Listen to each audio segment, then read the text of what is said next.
నమస్తే అండి. నా పేరు బాలు నాయక్ అండి. చాలా బాగుందండి. రేవంత్ రెడ్డి పాలన చాలా బాగుంది. ఎవరికైనా ఏ ఇబ్బంది లేకుండా అయితే చాలా నిమ్మలంగా ఉంది. పరిపాలన అయితే చాలా నిమ్మలంగా ఉందండి. ఈ రౌడీ రీజాలు అన్ని ఊర్లో అయితే చాలా ప్రశాంతంగా ఉందండి. ఈ రౌడీ టీఆర్ఎస్ ఉన్నప్పుడు అంతా రౌడీ రాజకీయం ఉండే, అదనేది వెళ్ళిపోయింది. చాలా అందరికీ అందుతున్నాయండి. నా ఊర్లో ఒక 27 ఇండ్లు వచ్చినాయండి. అన్ని స్లాబ్ లెవెల్లో పూర్తి అయినాయి. ప్రతి వారానికి బిల్లు పడుతున్నాయి. ఏ విధంగా ఇబ్బంది లేకుండా సక్సెస్ఫుల్గా నడుస్తుంది. రోడ్లు ఉన్నాయండి, ప్లాంట్ ఉందండి. గుడికైనా ఏదైనా మన రీసెంట్గా మాకు అమ్మవారి టెంపుల్కి అడిగితే నాకు 9,60,000 ఫండ్స్ అని రిలీజ్ చేసిందండి గవర్నమెంటు.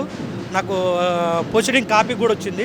త్వరలోనూ అది గుడిని నిర్మిస్తామండి ఊర్లో. అంతకుముందుగా ఆంజనేయ స్వామికి గవర్నమెంట్ నాకు సాయం చేసిందండి. మళ్ళీ రీసెంట్గా కోటమైసమ్మ తల్లి నా ఊర్లకు నాకు 9,60,000 రూపాయలు నాకు శాంక్షన్ అయిందండి. అది చాలా అది రాబోయే రోజుల్లో అది నిర్మాణానికి పూర్తి చేయగలుగుతాం.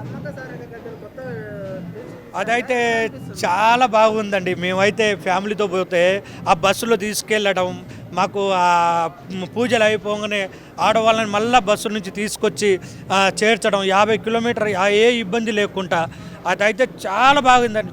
అసలు ఎంత అంటే ఈ పబ్లిక్లో మాకు ఇబ్బంది అయితే అనుకున్నాం, కానీ ఏనాటి ఇబ్బంది కాకుండా అసలు ఈ ఆ ప్రోగ్రామ్ అయితే చాలా బాగా అనిపించిందండి మాకైతే. అంటే ఆయన ముసలోడు అయిందండి, ఏం వస్తాడండి ఇంకా.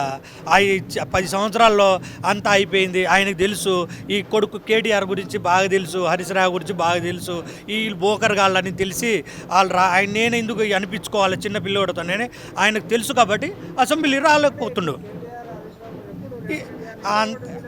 అంతా బబుల్స్ అండి. చింత చెట్టుకు రాలుతాయా అంతే. వాళ్ళు చెప్పే దాంట్లోనే వినేటట్లు పబ్లిక్ అయితే ఎవరైతే వినేరండి. అంతా మాకు పబ్లిక్ అంతా ఊర్లో అయితే మాకు మెసేజ్ కూడా వీళ్ళంతే. ఈ కేసీఆర్ అయితే ఎందుకు రావట్లేదంటే ఆయనకు విషయం అనేది తెలిసిపోయిందండి. పబ్లిక్ విషయం అనేది తెలిసిపోయింది కాబట్టి రావట్లేడు. ఇక ఆమె మీద అయితే ఏం కామెంట్ పెట్టలేమండి.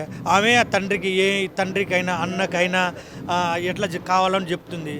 అంతో ఆమె మీద అయితే మేమైతే కామెంట్ అయితే చేయలేమండి. చాలా పెద్ద అసలు మేము ఆరాధించే మధ్యమడుగు దేవుని దగ్గర మా ఆరాధించే సేవలానికి విగ్రహం పెట్టడం మాకు చాలా అదృష్టంగా భావిస్తామండి. ఎందుకంటే అక్కడ రోడ్లు లేక మేము పోయే ప్రజలందరికీ ఇబ్బంది, ఈ మాలలు వేసుకొని పోయేటప్పటికి మాకు ఇబ్బంది లేకుండా ఉండడానికి చాలా ఇబ్బంది అయ్యేది.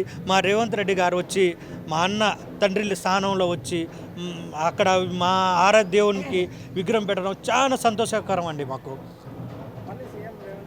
మళ్ళా 10 సంవత్సరాలు ఆయన 8 అంటుంది, కానీ నేను ఇంకో 8 కూడా కావాలనుకుంటున్నాను. ఎంత బాగుందంటే మాకు చాలా రేవంత్ రెడ్డి గారు ఉండడమే మాకు సీఎం. మళ్ళీ మాకు కాంగ్రెస్ పార్టీలో ఎవరు అందరిదండి, మాకు రేవంత్ రెడ్డి కావాలనుకుంటున్నామండి. ఆయన చెప్తే అవుతుందండి. ప్రజలు నిర్ణయం చేసుకోవాలి. పోయినసారి అన్నాడు 100 అన్నాడు సీట్లు వచ్చినాయండి, 60 పోయినాయి. ఈసారి 20 కూడా రావండి. ఆయన అంత అవ్వదు కదా. ఆయన 100కు గెలుస్తామన్నాడు, 20కే సరిపోయింది కదా. ఇప్పుడు నెక్స్ట్ 10 కూడా రావండి. గ్రామాల్లో వాళ్ళు చేసిన శూన్యం ఏమీ లేదండి, జీరో. అన్ని డబల్ బెడ్రూమ్ వచ్చాయండి. ఇప్పుడు ఇల్లులు కట్టుకున్నామండి. మా ఊర్లో 27 ఇల్లు వచ్చినాయండి సార్. మా గవర్నమెంట్ కాంగ్రెస్ గవర్నమెంట్కి 27 ఇళ్ళు వచ్చినాయి. ఎంత రావండి, ఒకసారి రండి, మా ఊర్లో చూపిస్తాం. ప్రతి ఇంట్లో మహిళలు ఎంత సంతోషంగా ఉన్నారో, స్లాబ్ వేసుకొని ఉన్నారండి. మా నాయకుడు జయవాడి శంకర్ నాయక్ సమక్షంలో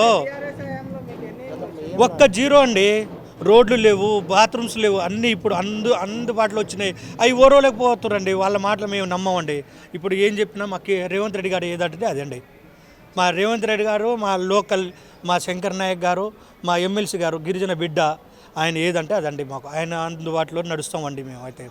Subscribe us and press the bell icon for more interesting updates.